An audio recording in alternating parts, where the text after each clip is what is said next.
जब घमंड में चूर ससुर को अपनी बहू के आंसुओं का पानी पीने में मजा आता था, तब एक संत के कड़वे सच ने उसे ऐसा आईना दिखाया कि वह फूट फूट कर रोने लगा। मालवा प्रांत के एक अत्यंत संपन्न और पुराने गांव में भवानी शंकर नाम का एक जमींदार रहा करता था। भवानी शंकर के पास अपार खेत, खलिहान और एक बहुत बड़ी हवेली थी। वह गांव का मुखिया भी था, लेकिन उसकी सोच अत्यंत संकीर्ण और कठोर थी। भवानी शंकर एक ऐसा पुरुष था जिसका मानना था कि पुरुष का असली पौरुष तभी सिद्ध होता है जब उसके घर की स्त्रियां हमेशा भयभीत रहें और उनकी आंखों में हमेशा आंसू रहे। वह अक्सर अपने मित्रों के बीच अत्यंत गर्व से कहता था कि उसे औरत की आंखों का पानी देखना और उनकी आहों के बीच अपनी हुकूमत चलाना सबसे अधिक पसंद है। भवानी शंकर की पत्नी का नाम सुमित्रा था। सुमित्रा ने अपने 35 वर्षों के वैवाहिक जीवन में कभी भवानी शंकर से ऊंची आवाज में बात नहीं की थी। भवानी बात बात पर सुमित्रा का अपमान करता, उसे गालियां देता, और जब सुमित्रा की आंखों से आंसू बहने लगते तो भवानी को एक अजीब सी विकृत खुशी मिलती। उसे लगता था कि ये आंसू उसकी ताकत का प्रमाण है। समय बीतता गया। भवानी शंकर के एक पुत्र और एक पुत्री थी। पुत्र का नाम कुलदीप था और पुत्री का नाम नंदिनी। भवानी ने अपनी पुत्री नंदिनी का विवाह बहुत ही धूमधाम से एक बड़े शहर के अमीर घराने में कर दिया था। नंदिनी उसकी लाडली थी और केवल उसी के लिए भवानी के हृदय में थोड़ा प्रेम था। कुछ समय पश्चात भवानी ने अपने पुत्र कुलदीप का विवाह एक अत्यंत सुशील, पढ़ी लिखी और संस्कारी कन्या वैदेही से कर दिया। वैदेही के पिता एक साधारण शिक्षक थे और उन्होंने अपनी बेटी को बहुत ही नाजों से पाला था। वैदेही जब इस हवेली में बहू बनकर आई तो उसके मन में अपने नए परिवार के लिए बहुत सारे सपने थे, लेकिन उसे क्या पता था कि वह एक घर में नहीं बल्कि एक ऐसे कारागार में आ गई है जहां औरतों के आंसुओं से दीवारों को सींचा जाता है। विवाह के कुछ ही दिनों बाद भवानी शंकर ने अपने पुत्र कुलदीप को अपने पास बैठाया और उसे अपने वही जहरीले संस्कार देने शुरू कर दिए। देख कुलदीप, औरत की नकेल अगर शुरुआत से ही कस कर न रखी जाए तो वह सिर पर चढ़ जाती है। तेरी यह नई बहू कुछ ज्यादा ही पढ़ी लिखी है, इसे कभी सिर मत उठाने देना। मुझे इस घर की औरतों की आंखों का पानी देखने में बड़ा मजा आता है, क्योंकि जब औरत रोती है तो मर्द की सत्ता कायम रहती है। इसे कल से ही हवेली के सारे कठोर कामों में लगा दे और जरा जरा सी बात पर इसे इसकी औकात याद दिलाता रहे। कुलदीप भी पूरी तरह से अपने पिता की परछाई था। उसने वैदेही पर अत्याचार करना शुरू कर दिया। भोर में 4 बजे उठकर पूरे घर का काम करना, मवेशियों को चारा देना और फिर दिन भर सास और ससुर के ताने सुनना, यही वैदेही का जीवन बन गया। कुलदीप बात बात पर वैदेही को प्रताड़ित करता।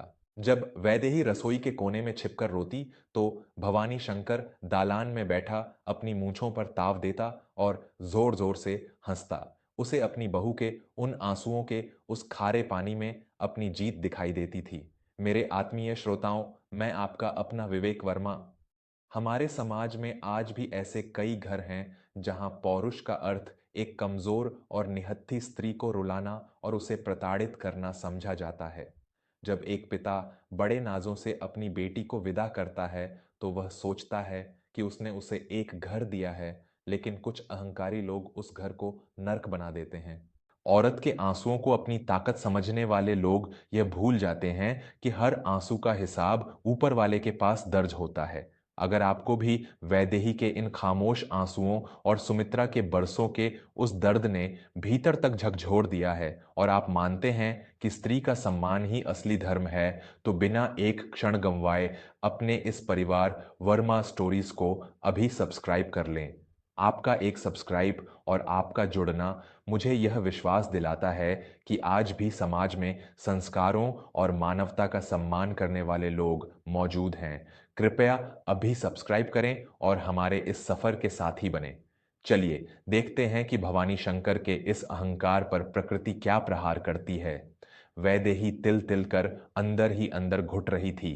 एक दिन वैदेही के पिता उससे मिलने हवेली आए। उन्होंने अपनी बेटी का पीला और मुरझाया हुआ चेहरा देखा तो उनका कलेजा कट गया। जब वैदेही अपने पिता के गले लगकर रोने लगी तो कुलदीप और भवानी शंकर वहां आ गए। भवानी शंकर ने वैदेही के पिता का घोर अपमान करते हुए कहा, मास्टर जी, अपनी इस लाडली को रोना बंद करने को कहिए। हमारे घर में औरतों का रोना कोई नई बात नहीं है। औरत की तो किस्मत ही यही है कि वह अपने पति और ससुर के जूतों के नीचे रहे। हमने इसे खाने पहनने को बहुत दिया है, अब क्या इसे सिर पर बिठा लें? आप यहां से जा सकते हैं। वैदेही के पिता खून का घूंट पीकर रह गए और अपनी बेटी को बेबस छोड़कर लौट गए। भवानी शंकर का अहंकार सातवें आसमान पर था। उसे लगता था कि इस पूरी दुनिया में उसे और उसके बनाए हुए कठोर नियमों को चुनौती देने वाला कोई पैदा नहीं हुआ है। लेकिन भगवान की लाठी में आवाज नहीं होती, पर जब वह पड़ती है तो इंसान की 7 पुश्तें कांप जाती हैं। कुछ ही महीनों बाद एक रात भवानी शंकर की हवेली का बड़ा दरवाजा जोर से खटखटाया गया। बाहर मूसलाधार बारिश हो रही थी। जब सुमित्रा ने दरवाजा खोला तो सामने जो दृश्य था उसने भवानी शंकर की आत्मा तक को हिलाकर रख दिया। दरवाजे पर उसकी सबसे लाडली बेटी नंदिनी खड़ी थी। नंदिनी के कपड़े फटे हुए थे, उसके चेहरे पर किसी ने बुरी तरह से प्रहार किया था और उसके माथे से रक्त बह रहा था। वह बारिश में पूरी तरह भीगी हुई थी और फूट फूट कर रो रही थी। सुमित्रा चीख पड़ी। भवानी शंकर और कुलदीप दौड़कर बाहर आए। नंदिनी दौड़कर अपने पिता के गले लग गई और जोर जोर से विलाप करने लगी। पिताजी, मुझे बचा लीजिए। मेरा पति एक जानवर है। वह बात बात पर मुझे बेल्ट से मारता है। मेरे ससुर मुझे पूरे घर के सामने गालियां देते हैं और जब मैं दर्द से चीखती हूं तो वे दोनों बाप बेटे जोर जोर से हंसते हैं। उनका कहना है कि उन्हें मेरी आंखों का पानी देखने में मजा आता है। वे मुझे मार डालेंगे पिताजी, मुझे वहां वापस मत भेजिएगा। ये सुनते ही भवानी शंकर के पैरों तले जमीन खिसक गई। उसके मस्तिष्क की नसें फटने को हो गईं। जिस बेटी को उसने फूलों की तरह पाला था, आज उसे कोई इस तरह जानवरों की तरह पीट रहा था। भवानी शंकर क्रोध से पागल हो गया। उसने अपनी बंदूक उठा ली। किसकी इतनी हिम्मत जो मेरी नंदिनी की आंखों में आंसू लाए? मैं आज ही जाकर उस पूरे खानदान को जिंदा जला दूंगा। मेरे दामाद ने मेरी बेटी पर हाथ उठाने का दुस्साहस कैसे किया? मेरे प्यारे दोस्तों, कर्मों की चक्की बहुत धीरे पीसती है, लेकिन वह बहुत बारीक पीसती है। इंसान जब किसी दूसरे की बेटी पर अत्याचार करता है तो उसे वह अपना अधिकार और पौरुष लगता है। लेकिन जब वही आग उसकी अपनी बेटी के दामन तक पहुंचती है, तब उसे उस दर्द का असली एहसास होता है। दुनिया का सबसे कड़वा सच यही है कि हम जो बोते हैं वही लौटकर हमारे आंगन में उगता है। क्या आज के इस अहंकार से भरे युग में हमें कर्मों के इस सिद्धांत को याद रखने की आवश्यकता नहीं है? अगर नंदिनी के इस दर्द और प्रकृति के इस भयानक न्याय ने आपके भी अंतर्मन को झकझोर दिया है और आप हमारी सनातन संस्कृति की इस गहराई को महसूस कर पा रहे हैं, तो इस वीडियो को बीच में छोड़कर न जाएं। अपने हृदय की सच्चाई के साथ अभी वर्मा स्टोरीज चैनल को सब्सक्राइब कर लें। आपका जुड़ना ही हमारे लिए सबसे बड़ी प्रेरणा है। आइए कहानी के उस चरम बिंदु पर चलते हैं जहां एक संत भवानी शंकर को उसके जीवन का सबसे भयानक सच बताते हैं। उसी समय गांव के राम मंदिर में एक अत्यंत सिद्ध और ज्ञानी संत स्वामी ब्रह्मानंद जी का आगमन हुआ था। स्वामी जी पूरे क्षेत्र में अपने स्पष्ट और कठोर वचनों के लिए जाने जाते थे। जब भवानी शंकर को लगा कि वह कानून या ताकत से अपनी बेटी का घर नहीं बसा सकता, तो वह अपनी बेटी नंदिनी को लेकर स्वामी ब्रह्मानंद जी के पास पहुंचा। भवानी शंकर ने रोते हुए और हाथ जोड़कर स्वामी जी से कहा, महाराज, मेरे साथ घोर अन्याय हुआ है। मेरी फूल जैसी बच्ची का जीवन उसके क्रूर पति और ससुर ने नर्क बना दिया है। वे दुष्ट मेरी बेटी को रोज पीटते हैं। आप कोई ऐसा अनुष्ठान कीजिए, कोई ऐसा मार्ग दिखाइए कि मेरी बेटी के ससुराल वाले पूरी तरह से बर्बाद हो जाएं और उन्हें उनके किए की सजा मिले। स्वामी ब्रह्मानंद जी ने अपनी शांत आंखों से भवानी शंकर और नंदिनी की ओर देखा। उन्होंने कुछ क्षण के लिए अपनी आंखें बंद कीं और फिर अचानक जोर से हंस पड़े। उनकी उस हंसी में ऐसा व्यंग्य था जिसने भवानी शंकर को चौंका दिया। स्वामी जी अत्यंत गंभीर और कड़कदार स्वर में बोले, कैसा अन्याय भवानी शंकर! यह तो न्याय है, प्रकृति का सबसे शुद्ध और अटल न्याय। तू किस मुंह से उन लोगों की बर्बादी मांग रहा है जो बिल्कुल तेरे ही नक्शे कदम पर चल रहे हैं? भवानी शंकर स्तब्ध रह गया। आप क्या कह रहे हैं महाराज? स्वामी जी ने अपनी उंगली भवानी शंकर की ओर उठाते हुए वो कड़वा सच उजागर किया जिसने उस घमंडी जमींदार को भीतर तक चीर कर रख दिया। अरे मूर्ख, तुझे तो औरत का पानी पीना बहुत पसंद था ना। तू तो पूरे गांव में छाती ठोक कर कहता था कि तुझे अपनी बहू और पत्नी की आंखों का पानी, उनके आंसू देखने में सबसे अधिक मजा आता है। तूने उस बेकसूर वैदेही को, जो किसी और की बेटी थी, अपने घर में लाकर रात दिन रुलाया, उसके आंसुओं को अपनी जीत समझा। सुन भवानी, जब कोई पुरुष किसी औरत के आंसुओं का पानी पीता है, उसके उस खारे पानी पर अपने अहंकार का महल बनाता है, तो प्रकृति उसे उसी के खून के आंसुओं से नहलाती है। स्वामी जी के शब्द किसी खंजर की तरह भवानी शंकर के कानों में उतर रहे थे। तेरी उस बेकसूर बहू वैदेही के जो आंसू तेरे आंगन की मिट्टी में गिरे थे, उसी मिट्टी से वो श्राप पैदा हुआ जो आज तेरी बेटी नंदिनी के माथे पर प्रहार बनकर गिरा है। तेरे दामाद में किसी और की नहीं, स्वयं तेरी ही परछाई है। वह भी औरत की आंखों का पानी पीने का शौकीन है, बिल्कुल तेरी तरह। तूने किसी की बेटी को रुलाया, ईश्वर ने तेरी बेटी को रुला दिया। अब बता भवानी, तू अपनी बंदूक लेकर किस किस को मारेगा? सबसे बड़ा अपराधी तो तू स्वयं है। भवानी शंकर का सारा शरीर कांपने लगा। उसकी आंखों के सामने वैदेही का वह रोता हुआ चेहरा और उसके पीछे की गई उसकी अपनी वो घिनौनी हंसी गूंजने लगी। उसे महसूस हुआ कि उसकी बेटी के इन घावों का जिम्मेदार वह क्रूर दामाद नहीं, बल्कि स्वयं भवानी शंकर के वे पाप हैं जो उसने अपने घर की चौखट के भीतर किए थे। भवानी शंकर जोर जोर से दहाड़े मारकर उस मंदिर की सीढ़ियों पर रोने लगा। उसका वह विशाल अहंकार, जो जमीन और दौलत की मजबूत ईंटों से बना था, एक ही पल में चकनाचूर हो गया। उसने स्वामी जी के चरण पकड़ लिए। मुझे क्षमा कर दीजिए महाराज, मैं सच में अंधा हो गया था। मैंने अपने झूठे पौरुष के लिए उस देवी स्वरूपा वैदेही का जीवन नर्क बना दिया। मेरी ही आग ने आज मेरी बेटी को जला दिया है। मैं दुनिया का सबसे नीच इंसान हूं। मुझे प्रायश्चित का मार्ग बताइए महाराज, वरना मैं इसी चौखट पर अपना सिर पटक पटक कर प्राण दे दूंगा। स्वामी जी का स्वर अब कुछ शांत हुआ। उन्होंने कहा, पश्चाताप के आंसू सबसे पवित्र होते हैं भवानी।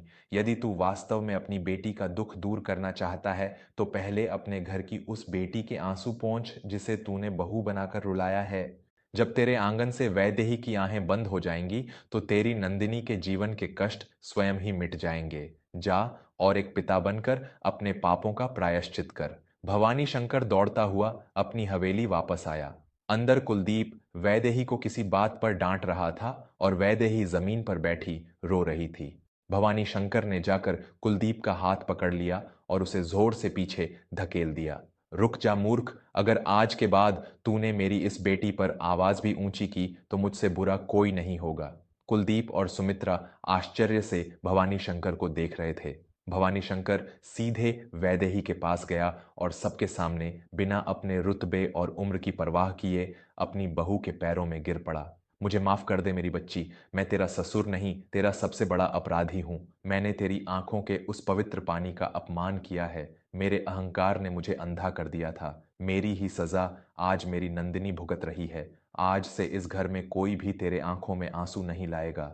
आज से तू मेरी बहू नहीं, मेरी सबसे बड़ी बेटी है। वैदेही ने रोते हुए अपने ससुर को उठाया। सुमित्रा भी यह सब देखकर फूट फूट कर रोने लगी। कुलदीप को भी अपने पिता की इस हालत और अपनी बहन नंदिनी के दुख को देखकर अपने पापों का बोध हो गया। उसने भी वैदेही से हाथ जोड़कर क्षमा मांगी। उस दिन के बाद उस हवेली का पूरा माहौल बदल गया। भवानी शंकर ने नंदिनी को कभी उस नर्क में वापस नहीं भेजा और उसे अपने ही घर में पूरे सम्मान के साथ रखा। हवेली से अब औरतों के रोने की नहीं, बल्कि उनके मुस्कुराने की आवाजें आने लगी थीं। भवानी शंकर को समझ आ गया था कि औरत का पानी पीना पौरुष नहीं, बल्कि उसके आंसुओं को रोककर उसके माथे का पसीना पोंछना ही असली मर्द की पहचान है। दोस्तों, यह कहानी हमें जीवन का वह शाश्वत और कठोर सत्य सिखाती है जिसे अक्सर हम अहंकार में भूल जाते हैं। जो पुरुष अपने घर की स्त्रियों पर हाथ उठाता है या उन्हें रुलाने में अपनी शान समझता है, वह यह भूल जाता है कि उसके बोए हुए ये कांटे कल उसकी ही बेटी या बहन के रास्ते में बिछेंगे। नारी का सम्मान केवल किताबी बात नहीं है, यह सुखी जीवन का सबसे बड़ा विज्ञान है।